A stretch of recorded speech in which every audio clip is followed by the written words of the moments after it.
ഇന്നത്തെ വീഡിയോയിൽ വളരെ ത്രില്ലിംഗ് ആയ ഒരു റിയൽ ഇൻസിഡൻ്റ് ആണ് കാണാൻ പോകുന്നത്. ഈ വീഡിയോ നിങ്ങൾക്ക് ഒരുപാട് ഇഷ്ടപ്പെടും.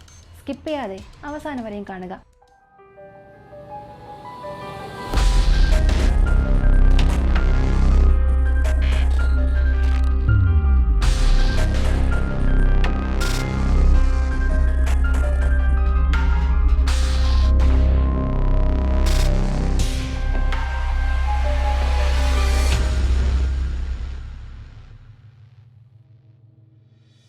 ഓഗസ്റ്റ് മാസം 2001 ഫ്രാൻസിലെ ചെറിയ ടൗണിൽ വളരെ സുന്ദരിയായ ഒരു പെൺകുട്ടി ജനിച്ചു. അവളുടെ പേരാണ് ബെല്ല. അവളുടെ അമ്മയും അച്ഛനെയും കുറിച്ച് പറയണമെങ്കിൽ അച്ഛൻ്റെ പേര് പാർക്കർ, അമ്മയുടെ പേര് ഇസബെല്ല. രണ്ടുപേർക്കും കല്യാണത്തിന് ശേഷം ഒരാഗ്രഹമുണ്ടായിരുന്നു. ആൾ സഞ്ചാരം അധികമില്ലാത്ത കാടിന് നടുവിൽ ഒരു വീട് വാങ്ങി അവിടെ പ്രകൃതിയോട് ഇണങ്ങിച്ചേർന്ന് ജീവിക്കണമെന്നതാണ് അവരുടെ രണ്ടുപേരുടെയും ആഗ്രഹം. ആ ഒരു ആഗ്രഹം ഇപ്പോൾ 2001 വർഷം അവരുടെ മകൾ ബെല്ല ജനിച്ചതിന് ശേഷം നടക്കാൻ പോവുകയാണ്. കാരണം കല്യാണത്തിന് ശേഷം ഇങ്ങനൊരു വീട് കിട്ടുമോ എന്ന് അവർ തിരഞ്ഞുകൊണ്ടേയിരുന്നു. എന്നാൽ ബെല്ല ജനിച്ചതിന് ശേഷമായിരുന്നു അങ്ങനെ ഒരു വീട് തന്നെ കിട്ടിയത്. ആ വീടും ഇവർ പ്രതീക്ഷിച്ചതുപോലെ ചുറ്റും മരങ്ങൾക്ക് നടുവിൽ വളരെ ഭംഗിയായ ഒന്നായിരുന്നു. ആ വീടിന് ചുറ്റും കാടുകൾ മാത്രമായിരുന്നു. ആ കാട് കഴിഞ്ഞു പോയാൽ മാത്രമേ റോഡ് വരികയുള്ളൂ. അതവർക്ക് ഒരുപാട് ഇഷ്ടപ്പെട്ടു. ഈ വീട് തീർച്ചയായും നമ്മൾ വാങ്ങണമെന്ന് പറഞ്ഞ് ആ വീട് വാങ്ങി താമസിക്കാനും തുടങ്ങി. അവിടെ താമസത്തിന് ശേഷം അവരുടെ ജീവിതം വളരെ സന്തോഷകരമായി പോകാൻ തുടങ്ങി. എത്രത്തോളം എന്ന് ചോദിച്ചാൽ അതവർ പ്രതീക്ഷിക്കുന്നതിനെക്കാട്ടിലും അധികമായിരുന്നു. കാരണം സിറ്റിയിൽ ഒരു റോബോട്ടിനെ പോലെ ജീവിക്കുന്നതിനേക്കാൾ പ്രകൃതിക്കിടയിൽ ജീവിച്ച് അവയെ രസിച്ചുകൊണ്ട് ചെറിയ ഏതെങ്കിലും ഒരു ജോലി ചെയ്ത് ജീവിക്കുകയാണെങ്കിൽ തന്നെയും അത് വലിയ വരദാനമെന്നാണ് അവർ ചിന്തിച്ചത്. ആ ഒരു ജീവിതമാണ് ഇപ്പോൾ ജീവിച്ചത്. ബെല്ലയും അങ്ങനെ പതിയെ പതിയെ വളരാൻ തുടങ്ങി. അവൾ വളരുന്ന സമയത്ത് അവൾക്കുള്ള വലിയ സന്തോഷം എന്തെന്ന് ചോദിച്ചാൽ ആ വീട്ടിൽ നിന്നും കുറച്ചു ദൂരം മാറി മനുഷ്യരാൽ നിർമ്മിക്കപ്പെട്ട ഒരു തടാകമുണ്ട്. അത് കുറച്ചു ദൂരത്തിൽ എന്ന് പറയാൻ സാധിക്കില്ല, ഒരല്പ ദൂരമുണ്ട്. ആ തടാകത്തിൽ പോകണമെന്നുണ്ടെങ്കിൽ ആദ്യം അവർ കാറിൽ പോകണം. കാർ ഒരു സ്ഥലത്ത് പാർക്ക് ചെയ്തിട്ട് കാടിനുള്ളിലേക്ക് നടന്നു പോകണം. അങ്ങനെ പോകുമ്പോൾ ചെറിയ ഒരു അരുവി വരും. ആ അരുവിയെ പിന്തുടർന്ന് ഫോളോ ചെയ്തു പോയാൽ ഒരു സ്ഥലത്ത് ഒരു നദി ഒഴുകും. ആ നദിയെ വീണ്ടും കടന്നു പോകണം. അങ്ങനെ അവസാനം അവരുടെ ആ തടാകമെത്തും. അത് അത്ര വലിയ തടാകമെന്ന് പറയാൻ സാധിക്കില്ല, വളരെ ചെറു തന്നെയാണ്. എങ്കിലും അതിനെ കാണാൻ വളരെ വളരെ അത്ഭുതപ്പെടുന്ന സൗന്ദര്യമായിരിക്കും. അങ്ങനെ ആ സൗന്ദര്യവും ആസ്വദിച്ച് ചെറിയൊരു ടെൻറ്റ് പണിത് അവിടെ അല്പസമയം ചിലവഴിച്ചാൽ തന്നെ അതിൻ്റെ രസം ഒന്ന് പറഞ്ഞറിയിക്കാൻ കഴിയാത്തതാണ് എന്ന് പറയുന്നു. ബെല്ലയും അവളുടെ അമ്മയും അച്ഛനും എപ്പോഴും സമയം കിട്ടുമ്പോൾ അവിടെ വന്നാണ് സമയം ചിലവഴിക്കാറ്. ആ കാരണം കൊണ്ട് തന്നെ ബെല്ലയ്ക്കും ചെറിയ പ്രായം മുതലേ ഈ തടാകത്തിൽ വരിക എന്നത് വളരെ അറിവുള്ളൊരു കാര്യമായിരുന്നു. അവിടെ പോകേണ്ട വഴികളെല്ലാം അവൾക്ക് നന്നായി അറിയാം. അതും ആ ഒരു ഭാഗത്ത് ബെല്ലയുടെ കുടുംബമല്ലാതെ മറ്റാരും തന്നെയില്ല. അതുകൊണ്ട് തന്നെ പ്രൈവസി എന്ന കാര്യം അവരുടെ കുടുംബത്തിന് ആവോളം ലഭിച്ചിരുന്നു. ബെല്ലയ്ക്ക് എപ്പോഴൊക്കെ ദുഃഖമുണ്ടാകുമോ അപ്പോഴെല്ലാം അവൾ ഒന്നും ചിന്തിക്കാതെ അച്ഛനും അമ്മയോടും ഒന്നും പറയാതെ ആ തടാകത്തിലേക്ക് ഒറ്റയ്ക്ക് ഓടി വരും. അവിടെ വന്ന് അല്പസമയം കഴിഞ്ഞതിന് ശേഷം അവളുടെ മനസ്സൊന്ന് ശരിയായി കഴിഞ്ഞതിന് ശേഷം മാത്രമേ വീട്ടിലേക്ക് പോവുകയുള്ളൂ. അമ്മയും അച്ഛനും ബെല്ല വീട്ടിലില്ല എങ്കിൽ അവൾ ആ തടാകത്തിൽ തന്നെ പോയി കാണുമെന്ന് അവരും കരുതും. അതുകൊണ്ട് തന്നെ അവൾ ഇല്ല എന്നുണ്ടെങ്കിൽ നേരെ ആ തടാകത്തിലേക്ക് ചെന്നായിരിക്കും അവളെ വിളിച്ചു കൊണ്ടുവരിക. അത്രത്തോളം ബെല്ലയ്ക്ക് ആ തടാകം ഇഷ്ടമാണ്. ഇങ്ങനെ ദിവസങ്ങൾ പോകാൻ തുടങ്ങി. കാലങ്ങൾ ഒരുപാട് കടന്നു. ബെല്ല സ്കൂൾ കഴിഞ്ഞ് കോളേജിലേക്ക് പോകുന്നു. ആ കോളേജിലേക്ക് പോയതിനു ശേഷം അവൾ ആ തടാകത്തെ മിസ് ചെയ്യാൻ തുടങ്ങി. എപ്പോഴെല്ലാം അവൾ ദുഃഖത്തിലായിരിക്കുമോ അപ്പോഴെല്ലാം അവൾ ഈ തടാകത്തിൽ ചെന്നാണ് റിലാക്സ് ചെയ്യുന്നത്. എന്നാൽ ഈ കോളേജ് ഡേയ്സിൽ അവൾ അത് ഒരുപാട് മിസ് ചെയ്യാൻ തുടങ്ങി. അതിനാൽ വീട്ടിൽ വരാൻ സമയം കിട്ടുമ്പോഴെല്ലാം വീട്ടിൽ വന്ന ഉടനെ അവൾ അമ്മയച്ഛനെയും കണ്ടില്ലെങ്കിൽ പോലും ആദ്യം ചെല്ലുന്നത് ആ തടാകത്തിലായിരിക്കും. അത്രത്തോളം അവൾ അതിനടിമയായിരുന്നു. ഇങ്ങനെ കോളേജിലെ സമ്മർ ഹോളിഡേയ്സ് വന്നപ്പോൾ ബെല്ല വളരെ സന്തോഷത്തോടു കൂടി വീട്ടിലേക്ക് വരുന്നു. വന്ന ഉടനെ വീടിന് പുറത്ത് അവളുടെ അമ്മയും അച്ഛനും ജോലി നോക്കുന്നത് കണ്ടു. അവരോട് പോലും പറയാതെ ബാഗ് എവിടെയോ വലിച്ചെറിഞ്ഞിട്ട് പുറത്തുണ്ടായിരുന്ന കാറെടുത്തിട്ട് വളരെ വേഗത്തിൽ ആ കാറെടുത്തിട്ട് പോയി. ഇപ്പോൾ കാറിൻ്റെ ശബ്ദം അവളുടെ അമ്മയും അച്ഛനും കേട്ടിയുടനെ അവർ രണ്ടുപേരും തിരിഞ്ഞു നോക്കിയപ്പോൾ കാറിലിരിക്കുന്നത് അവരുടെ മകളാണെന്ന് അവർക്ക് മനസ്സിലായി. അത് കണ്ട ഉടനെ ചെറിയൊരു പുഞ്ചിരിയോടെ കൂടി അവരവരുടെ ജോലി നോക്കാൻ തുടങ്ങി. അവൾ ഇത്ര വേഗത്തിൽ കാറെടുത്ത് പോകുന്നു എന്നുണ്ടെങ്കിൽ അവൾ എവിടേക്കും പോകത്തില്ല, തീർച്ചയായും ആ തടാകത്തിൽ തന്നെയായിരിക്കുമെന്ന് അവർക്ക് നന്നായി അറിയാം. അതുകൊണ്ടാണ് അത് വലിയ കാര്യമാക്കാതെ അവർ അവരുടെ ജോലി നോക്കാൻ തുടങ്ങി. അങ്ങനെ പോയി ബെല്ലയും എപ്പോഴും കാർ പാർക്ക് ചെയ്യുന്ന സ്ഥലത്ത് ആ കാർ നിർത്തിയ ഉടനെ താഴെ ഇറങ്ങി പതിയെ നടക്കാൻ തുടങ്ങി. ആ നിശബ്ദമായ കാട്ടിൽ ഇവൾ നടക്കുന്ന ശബ്ദം മാത്രമേ ഉള്ളൂ. ഇതൊന്നും അവൾക്ക് പുതിയതല്ല, എപ്പോഴും കേൾക്കുന്ന ശബ്ദമാണ്. അതിൻ്റെ കൂടെ തന്നെ അവിടെ പറക്കുന്ന പക്ഷികളുടെയും ചെറിയ ചെറിയ മൃഗങ്ങളുടെ ശബ്ദവും അവളുടെ കാതിൽ കേൾക്കും. ഇത്തവണയും അതുപോലെ കേട്ടു. എന്നാൽ ഇന്ന് അവൾ നടന്നുകൊണ്ടിരിക്കുന്ന സമയത്ത്, അതായത് വളരെ വ്യക്തമായി പറഞ്ഞാൽ 2019 ജൂൺ മാസം 6 വളരെ വ്യത്യസ്തമായ മറ്റൊരു ശബ്ദം അവളുടെ കാതിൽ കേൾക്കാൻ തുടങ്ങി. അതായത് ഒരു മണിയുടെ ശബ്ദമായിരുന്നു അത്. ഇങ്ങനൊരു മണിയുടെ ശബ്ദം ഇതിന് മുൻപ് അവൾ ആ കാട്ടിൽ കേട്ടതേയില്ല. എന്നാൽ ഇന്ന് നടക്കുമ്പോൾ ആ ശബ്ദം വളരെ വിചിത്രമായി അവളുടെ കാതിൽ കേട്ടു. പക്ഷേ അത് അത്ര ഉച്ചത്തിലൊന്നും കേട്ടില്ല, പതുക്കെ മാത്രമേ ഉള്ളൂ. ഒരു പക്ഷേ റോഡിൽ ഏതെങ്കിലും കാളവണ്ടി പോകുന്നുണ്ടാകും, ആ കാളയിൽ കെട്ടിയിരിക്കുന്ന മണിയായിരിക്കും എന്ന് കരുതി അവൾ വീണ്ടും നടക്കാൻ തുടങ്ങി. പക്ഷെ അവൾ നടക്കുന്തോറും അവളുടെ കാതുകളിൽ കേട്ട ആ ശബ്ദം പതിയെ പതിയെ കൂടാൻ തുടങ്ങി. ആ ശബ്ദം കൂടുന്തോറും അവൾക്കുള്ളിൽ ഭയവും വരാൻ തുടങ്ങി. ആ ഭയത്തിൽ അവളുടെ മനസ്സിൽ പല ചിന്തകൾ വരാൻ തുടങ്ങി. ഒരുപക്ഷെ കാടിൽ ആരെങ്കിലും നായ കൊണ്ടുവന്ന് വിട്ടോ, ആ നായയുടെ കഴുത്തിലുള്ള മണിയാണോ, അതിൻ്റെ ശബ്ദമാണോ ഇത്? ഒരുപക്ഷെ അത് നമ്മളെ നോക്കി വരുന്നുണ്ടോ, അതുകൊണ്ടാണോ ആ ശബ്ദം നടക്കുന്തോറും അധികമായി കൊണ്ടിരിക്കുന്നത്? ഇങ്ങനെ പലതും ചിന്തിക്കാൻ തുടങ്ങി. എന്തൊക്കെ എങ്ങനെയൊക്കെ ചിന്തിച്ചാലും നമ്മൾ എപ്പോഴും ചെന്നിരിക്കുന്ന ആ തടാകത്തിൽ ആരെങ്കിലും ബോക്സ് എന്തെങ്കിലും എടുത്തിട്ടിട്ട് പോയി കാണുമോ? ആ ബോക്സിൽ എന്തെങ്കിലും മണി ഉണ്ടാകുമോ? അതാ തടാകത്തിൽ ഉണ്ടാകുന്ന അലകളിൽ ആടുമ്പോഴുണ്ടാകുന്ന ശബ്ദമാണോ താൻ കേൾക്കുന്നത്? അതുകൊണ്ടാണോ താൻ ആ തടാകത്തെ നോക്കി പോകുന്തോറും ആ ശബ്ദം വീണ്ടും വീണ്ടും കൂടി വരുന്നത്? ഇങ്ങനെ പല പല രീതിയിൽ അവൾ ചിന്തിച്ചാൽ പോലും സമയം കഴിയുന്തോറും ആ തടാകത്തിനോട് അടുത്തെത്തുന്തോറും ഭയം അവൾക്ക് വീണ്ടും വീണ്ടും കൂടാൻ തുടങ്ങി. കാരണം എത്രത്തോളം ആ കാടിനുള്ളിലേക്ക് പോകുന്നു അത്രത്തോളം ആ ശബ്ദം കൂടിക്കൊണ്ടിരുന്നു. ഒരു ഘട്ടത്തിൽ ഇതിനുശേഷം നമ്മൾ ഇനിയും പോകണമോ വേണ്ടയോ എന്ന് പോലും അവൾ ചിന്തിച്ചു. പക്ഷെ അങ്ങനെ ചിന്തിച്ച ആ ഒരു സെക്കൻഡ് തന്നെ ആ ശബ്ദം മുഴുവനായും അവസാനിച്ചു. ആ ശബ്ദം നിന്ന ഉടനെ ഒരുപക്ഷെ തനിക്ക് തോന്നിയതായിരിക്കും എന്ന് കരുതി അവൾ വീണ്ടും ആ തടാകത്തെ നോക്കി നടന്നു, വീട്ടിൽ പോകുന്നതിന് പകരം. അങ്ങനെ പോയിക്കൊണ്ടിരിക്കുമ്പോൾ തന്നെ വളരെ ദൂരത്തിൽ നിന്ന് വളരെ വ്യത്യസ്തമായ ഒരു രൂപം തറയിൽ കിടക്കുന്നത് കണ്ടു. തുടക്കത്തിൽ അവൾ വലിയ പാറക്കല്ലോ മറ്റെന്തെങ്കിലും ആയിരിക്കും എന്നാണ് അവൾ കരുതിയത്. പക്ഷെ അടുത്തു പോയതിനു ശേഷമാണ് അവൾക്ക് മനസ്സിലായത് അത് വെറും കല്ലല്ല, അതൊരു നീർനായയായിരുന്നു. അത് കണ്ട ഉടനെ അവൾക്ക് ഭയം തോന്നി. അടുത്തേക്ക് വന്ന് ശ്രദ്ധിച്ചു നോക്കി. അങ്ങനെ നോക്കിയപ്പോഴാണ് അവൾക്ക് മനസ്സിലായത് ആ നീർനായയുടെ തല അതിൻ്റെ ശരീരത്തിലില്ല, ശരീരം മാത്രമേ ഉള്ളൂ. അതിനെ ആരോ വെട്ടിയിട്ടുണ്ട്. തുടക്കത്തിൽ അതിൻ്റെ തല ആരോ വെട്ടിയെടുത്തു എന്നവൾ ചിന്തിച്ചില്ല. കാട്ടിലേതെങ്കിലും മൃഗം ഇതിനെ ഉപദ്രവിച്ചു കാണും, തല കടിച്ചെടുത്ത് കൊണ്ടുപോയി കാണും എന്നവൾ ചിന്തിച്ചു. അങ്ങനെ അവൾ അതിൻ്റെ തലയും ശരീരവും ചേരുന്ന സ്ഥലത്ത് വളരെ ശ്രദ്ധിച്ചു നോക്കിയപ്പോഴാണ് അത് മൃഗങ്ങൾ കടിച്ചതുപോലെ തോന്നുന്നില്ല. കാരണം തല വെട്ടിയെടുത്ത സ്ഥലത്ത് മൃഗങ്ങൾ കടിക്കുമ്പോഴുണ്ടാകുന്നത് പോലുള്ള മുറിവുകളോ പാടുകളോ അങ്ങനെ ഒന്നും തന്നെ ഇല്ല. എന്നാൽ അതേസമയം കാണുമ്പോൾ വളരെ മൂർച്ചയുള്ള ഒരു കത്തി കൊണ്ട് വെട്ടിയതുപോലെ വളരെ പെർഫെക്റ്റായി കട്ട് ചെയ്തിട്ടുണ്ടായിരുന്നു. ഇത് കണ്ടപ്പോഴാണ് അവൾക്ക് ഭയം കൂടാൻ തുടങ്ങിയത്. ആ തല അവിടെ എവിടെയെങ്കിലും ഉണ്ടോ എന്ന് അവൾ തിരയാൻ തുടങ്ങി. എവിടെയുമില്ല.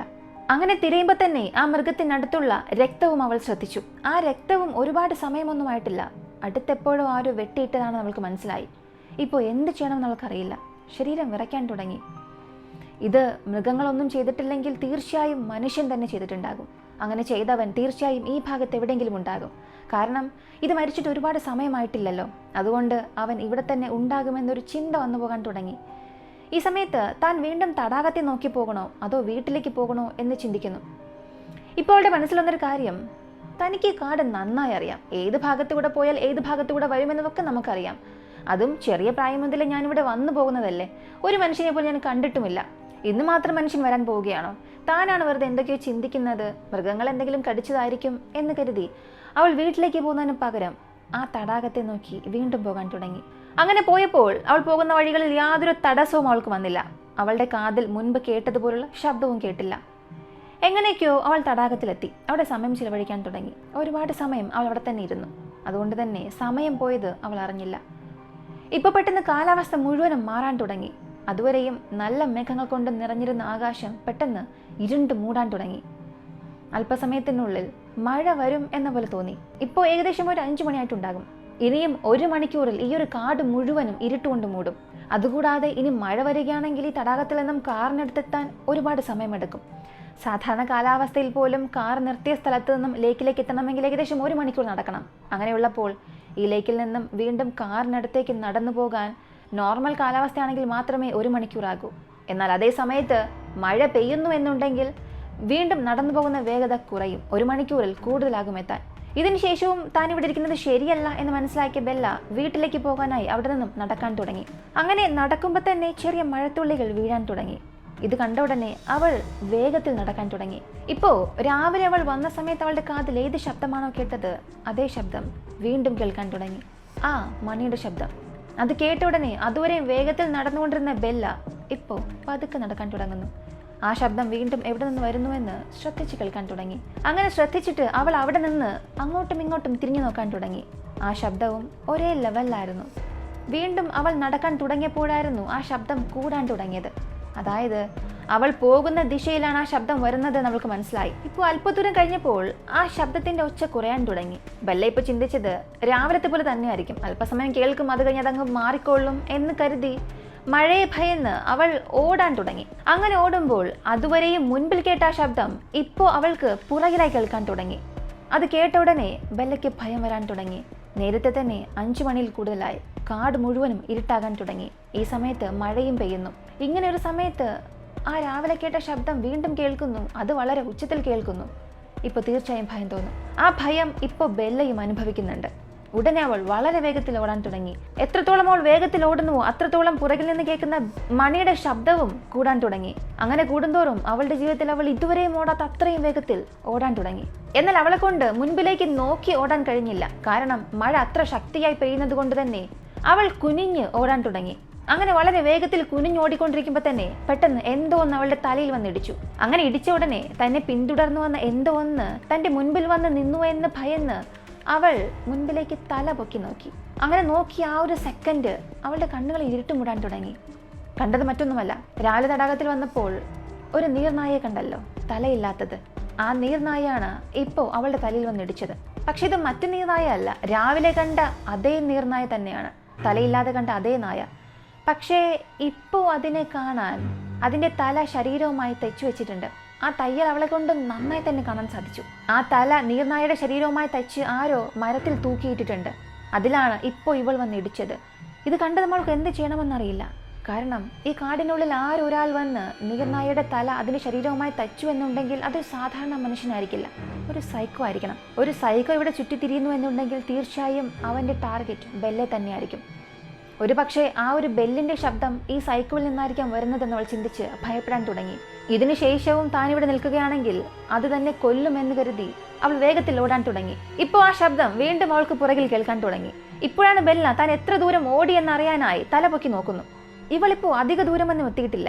ഇനി ഒരു നദിയുണ്ട്, ആ നദിക്ക് ശേഷം ചെറിയൊരു അരുവിയുണ്ട്. അതൊക്കെ കഴിഞ്ഞു പോയാൽ മാത്രമേ കാറിലെത്താൻ സാധിക്കുകയുള്ളൂ. ഇത് ക്രോസ് ചെയ്യാൻ തന്നെ ഏകദേശം 30 മിനിറ്റിൽ കൂടുതലാകുമെന്ന് അവൾക്ക് നന്നായി അറിയാം. ഇതിന് ശേഷവും താൻ ആരുടെയും സഹായം ചോദിച്ചില്ല എങ്കിൽ അവൾ മരിക്കുമെന്ന് അവൾക്ക് നന്നായി മനസ്സിലായി. ഓടുന്ന വേഗത്തിൽ തന്നെ അവളുടെ ഫോൺ എടുത്ത് അച്ഛന് ഫോൺ ചെയ്തു. പക്ഷേ മഴ പെയ്യുന്നതുകൊണ്ട് ആ കാട്ടിൽ സിഗ്നൽ കിട്ടിയില്ല. വീണ്ടും അത് അവളെ ഭയമുണ്ടാക്കി. ഭയം അധികമാകും തോറും പുറകിലെ ശബ്ദവും അധികമായിക്കൊണ്ടിരുന്നു. ഈ സമയത്ത് വീണ്ടും അവൾ അച്ഛന് ഫോൺ ചെയ്ത് കാതിൽ വെച്ചു. അങ്ങനെ കാതിൽ വെച്ച സമയത്ത് അവൾ ഓടിക്കൊണ്ടിരുന്ന അതേ സ്ഥലത്തുള്ള ഒരു മരയുടെ ചില്ല തട്ടി അവളുടെ കയ്യിലുണ്ടായിരുന്ന ഫോൺ താഴെ വീണു. അങ്ങനെ വീണ ഉടനെ ആ ബെല്ലിൻ്റെ ശബ്ദവും കൂടാൻ തുടങ്ങി. ഇപ്പം അത് കേട്ട ഉടനെ അവൾ തീരുമാനിച്ചു, ഈ സൈക്കോ നമുക്ക് അടുത്ത് തന്നെ ഉണ്ട്, ഇനി നമ്മൾ ഓടിയാൽ ശരിയാകില്ല. ഒരു തവണ തിരിഞ്ഞു നോക്കാമെന്ന് കരുതി അവൾ പതുക്കെ തിരിഞ്ഞു നോക്കുന്നു. ഈ സമയം അവൾ കണ്ട കാഴ്ച അവളുടെ ജീവിതത്തിൽ ഒരിക്കലും മറക്കാനാകാത്തതായിരുന്നു.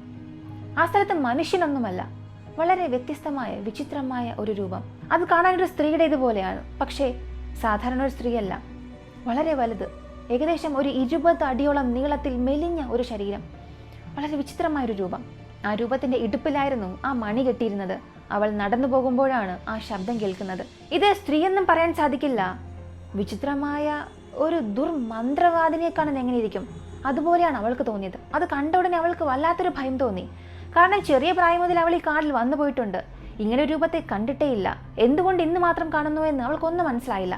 പക്ഷെ ഒന്ന് മാത്രം അറിയാം, ഇതിൻ്റെ അടുത്ത് അകപ്പെട്ടാൽ തീർച്ചയായും ആ നീർനായെ എങ്ങനെ കഴുത്തറുത്ത് കൊന്നു അതുപോലെ തന്നെയും കൊല്ലുമെന്ന് അവൾക്ക് നന്നായി അറിയാം. പെട്ടെന്ന് അവൾ താഴെ വീണ ഫോണ് അവളെടുത്ത് കാതിൽ വെച്ചു. ഇപ്പോൾ അച്ഛൻ ഹലോ ഹലോ എന്ന് വയ്ക്കുന്ന ശബ്ദം. എന്ത് പറ്റി മോളെ എന്ന് ചോദിക്കുന്നു. അവൾ ഉടനെ ഭയത്തിൽ വിറയ്ക്കുന്ന ശബ്ദത്തോടു കൂടി, അച്ഛൻ എന്നെ രക്ഷിക്കണം, ഇതിനെ കൊണ്ട് എന്നെ കൊണ്ട് ഓടാൻ കഴിയില്ല, അതെൻ്റെ അടുത്തെത്തി, ഇവിടെ ഒരു വിചിത്രമായ രൂപമുണ്ട്, എന്നെ കൊല്ലാൻ പോകുന്നു, നിങ്ങൾ എത്രയും പെട്ടെന്ന് വരുമോ അച്ഛ, എനിക്ക് ഭയമാകുന്നു എന്ന് കരഞ്ഞുകൊണ്ട് പറഞ്ഞു. അച്ഛനും നീ ഭയപ്പെടണ്ട, എവിടെയാണ് നിൽക്കുന്നത് അവിടെ തന്നെ നിൽക്ക്, അല്ലെങ്കിൽ കഴിയുന്നത്ര ഓട്, ഞാൻ വളരെ വേഗത്തിൽ വരാമെന്ന് പറഞ്ഞ് വേഗത്തിൽ അവളുടെ അച്ഛൻ കാറിനടുത്തേക്ക് ഓടി ആ കാർ എടുത്തു. ഇപ്പോൾ ബെല്ലയുടെ അമ്മ അത് കണ്ടിട്ട് എവിടെയാണ് പോകുന്നതെന്ന് ചോദിച്ചു. നമ്മുടെ മകൾ എന്തോ ആപത്തിൽ അകപ്പെട്ടിരിക്കുകയാണ്. ഇത് കേട്ട ഉടനെ എന്നെ ഒറ്റയ്ക്കാക്കി നിങ്ങൾ എവിടെ പോകുന്നു, ഞാനും വരാമെന്ന് പറഞ്ഞ് അവരും ആ കാറിൽ കയറി. രണ്ടുപേരും വളരെ വേഗത്തിൽ കാർ ഓടിച്ചു കൊണ്ടുവന്നു. അങ്ങനെ വരുന്ന സമയത്ത് ബെല്ല അതേ സ്ഥലത്ത് അനങ്ങാതെ ഫ്രീസ് ആയതുപോലെ ആ രൂപത്തെ വളരെ ഭയത്തോടു കൂടി വിറച്ചുകൊണ്ട് നോക്കിക്കൊണ്ട് നിന്നു. ആ 20 അടി നീളമുള്ള ആ ഒരു രൂപവും കുനിഞ്ഞ് ആ രൂപത്തിന്റെ കൈ അവളുടെ അടുത്തേക്ക് കൊണ്ടുവരുന്ന സമയത്ത് അതിന്റെ കൈ കണ്ടപ്പോൾ തന്നെ അവളുടെ ശരീരത്തിലെ പകുതി ജീവൻ പോയി. കാരണം അതിലെ നഖങ്ങൾ അത്രത്തോളം വലുതായിരുന്നു. ഒരു കത്തി എങ്ങനെയാണോ അത്രത്തോളം മൂർച്ചയുള്ളതായിരുന്നു. അപ്പോൾ അവൾക്ക് മനസ്സിലായി ഈ ഒരു നഖം വെച്ചായിരിക്കും ആ നീർനായയെ കൊന്നത് എന്ന്. ഇതിനുശേഷവും താനിവിടെ നിൽക്കണ്ട എന്ന് കരുതി തനിക്ക് അനങ്ങാൻ കഴിയാത്തൊരവസ്ഥയാണ്, തൻ്റെ ശരീരം വിറയ്ക്കുന്നു എന്നുണ്ടെങ്കിൽ പോലും ജീവിക്കണമെന്ന ചിന്ത അവൾക്കുള്ളതുകൊണ്ട് തിരിഞ്ഞ് ഓടാൻ തുടങ്ങി. അങ്ങനെ ഓടുമ്പോൾ വീണ്ടും അച്ഛനെ ഫോൺ വിളിച്ച് കാതിൽ വയ്ക്കുന്നു. അച്ഛ, ആ രൂപം എൻ്റെ അടുത്ത് വരുന്നു, വേഗം വായിച്ചാന്ന് കരഞ്ഞുകൊണ്ട് പറയുന്നു. അച്ഛനും ഞങ്ങൾ നിന്റെ കാറിനടുത്തെത്തി, ഞങ്ങളുടെ ഇറങ്ങുകയാണ്, ഞങ്ങളുടെ ഓടുകയാണ്, ഞങ്ങളുടെ എത്തിയെന്ന് പറഞ്ഞുകൊണ്ടേയിരിക്കുന്നു. അങ്ങനെ ഓടുന്ന സമയത്ത് അവരുടെ അച്ഛനും അമ്മയും മകളുടെ ശബ്ദത്തെ മാത്രമല്ല മറ്റൊരു ബെല്ലിന്റെ ശബ്ദവും കേൾക്കാമായിരുന്നു. ആ ഒരു ശബ്ദം എവിടെ നിന്ന് വരുന്നുവെന്ന് ഇപ്പോൾ ബെല്ലയുടെ അച്ഛന് മനസ്സിലായില്ല. പക്ഷേ ഒരു കാര്യം മാത്രം മനസ്സിലായി, ആരോ ഒരാൾ നമ്മുടെ മകളെ പിന്തുടരുന്നുണ്ട്. ആ സമയത്ത് അയാൾക്കറിയില്ലായിരുന്നു അത് ഒരാളല്ല, അതൊരു ജീവിയാണെന്ന്. ബെല്ല ഇപ്പോൾ കഴിയുന്നത്ര വേഗത്തിൽ ഓടുകയാണ്. അവളങ്ങനെ ഓടിക്കൊണ്ടിരിക്കുമ്പോൾ തന്നെ ദൂരത്തിൽ അവളുടെ അച്ഛൻ്റെ ശബ്ദം കേൾക്കാൻ തുടങ്ങി. അച്ഛൻ്റെ മാത്രമല്ല അമ്മയുടെയും ശബ്ദം കേൾക്കാമായിരുന്നു. അങ്ങനെ അവർ രണ്ടുപേരും ബെല്ല ബെല്ല നീ എവിടെയുണ്ട് എന്ന് വിളിക്കുന്ന ശബ്ദം കേട്ട് അച്ഛ ഞാൻ ഇവിടെയുണ്ട് എന്ന് നിലവിളിച്ചുകൊണ്ട് അവളും അച്ഛൻ്റെയും അമ്മയുടെയും നേരെ ഓടാൻ തുടങ്ങി. അങ്ങനെ ഒരു ഭാഗത്തെത്തിയപ്പോൾ രണ്ടുപേരും പരസ്പരം കണ്ടുമുട്ടി കെട്ടിപ്പിടിക്കുന്നു. ഒരു രൂപം എൻ്റെ പുറകെ വരുന്നുണ്ട് അച്ഛ എന്ന് അവൾ പറഞ്ഞു. എൻ്റെ പുറകിൽ നോക്കച്ച, ആ ഒരു രൂപം ഉണ്ടെന്ന് പറഞ്ഞു. അവളുടെ കൈകൾ പുറകിലേക്ക് കാണിച്ചപ്പോൾ അച്ഛനും അമ്മയും ആ ഒരു ഭാഗത്തേക്ക് നോക്കി. പക്ഷെ അവരാരെയും കണ്ടില്ല. ഇവിടെ ആരും ഇല്ലല്ലോ എന്ന് അവളോട് ചോദിച്ചപ്പോൾ അവളും ഞെട്ടി തിരിഞ്ഞു നോക്കിയപ്പോൾ ഇതുവരെയും തന്നെ പിന്തുടർന്നു വന്ന ആ ഒരു രൂപം ഇപ്പോൾ അവിടെ ഇല്ല. അതെവിടെ പോയെന്ന് എനിക്കറിയില്ല അച്ഛ, പക്ഷെ ഞാൻ ഇതുവരെയും അതിനെ കണ്ടിരുന്നു. ഇതുവരെയും എൻ്റെ പുറകിൽ അത് ഉണ്ടായിരുന്നു. ഇനിയും ഇവിടെ നിന്നാൽ നമ്മളെ 3 പേരെയും അത് കൊല്ലും. നമ്മളിപ്പോൾ തന്നെ ഇവിടെ പോകണമെന്ന് പറഞ്ഞ് അമ്മയും അച്ഛനെയും കുട്ടി വളരെ വേഗത്തിൽ കാറിൽ കയറി വളരെ വേഗത്തിൽ ആ കാർ അവിടെ നിന്നും എടുത്തിട്ട് പോയി. അങ്ങനെ പോയ ഉടൻ അവർ ആദ്യം പോലീസ് സ്റ്റേഷനിൽ ചെന്ന് ഇക്കാര്യം പറഞ്ഞു.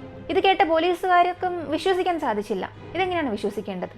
ഏതോ ഒരു വ്യത്യസ്തമായ ഒരു രൂപം വന്നു, അതിൻ്റെ ഇടുപ്പിൽ മണിയുണ്ടെന്ന് പറയുന്നു, അതിനെ കാണാൻ ഒരു മന്ത്രവാദി പോലെ ഉണ്ടെന്ന് പറയുന്നു, കൈ കാണാൻ കത്തി പോലെ ഉണ്ടെന്ന് പറയുന്നു. ഇതൊക്കെ എങ്ങനെയാണ് വിശ്വസിക്കേണ്ടത്? നിങ്ങളുടെ മകൾ ഭയത്തിൽ എന്തോ ഒന്നിനെ കണ്ട് എന്തൊക്കെയോ പിറുപിറുക്കുകയാണ്, അതും വിശ്വസിച്ച് നിങ്ങളും വന്ന് പറയുന്നല്ലോ എന്ന് പോലീസുകാർ ചിരിക്കാൻ തുടങ്ങി. പക്ഷേ അവളുടെ അമ്മയും അച്ഛൻ ഈ സമയം പറഞ്ഞത്, നിങ്ങൾ വിശ്വസിച്ചാലും ഇല്ലെങ്കിലും ഈ ഒരു മണിയുടെ ശബ്ദം ഞങ്ങളും കേട്ടു. തീർച്ചയായും ആ കാടിനുള്ളിൽ എന്തോ വ്യത്യസ്തമായൊരു ജീവിയുണ്ട്. നിങ്ങൾ തന്നെ കണ്ടുപിടിക്കണം, ഇല്ലെങ്കിൽ ഭാവിയിൽ അത് ആരെ എന്ത് ചെയ്യുമെന്ന് അറിയില്ലെന്ന് പറഞ്ഞു. ഈ ഒരു കേസ് കൊടുത്ത അടുത്ത ദിവസം തന്നെ പോലീസുകാരും ഇങ്ങനൊരു കംപ്ലൈൻറ്റ് കിട്ടിയതുകൊണ്ട് ആ കാടിനുള്ളിലേക്ക് വന്ന് പരിശോധിക്കുന്നു. അങ്ങനെ വന്ന് പരിശോധിക്കുമ്പോൾ അവളുടെ ഫോൺ വീണ സ്ഥലത്ത് അവളുടെ ബാഗും വീണിരുന്നു.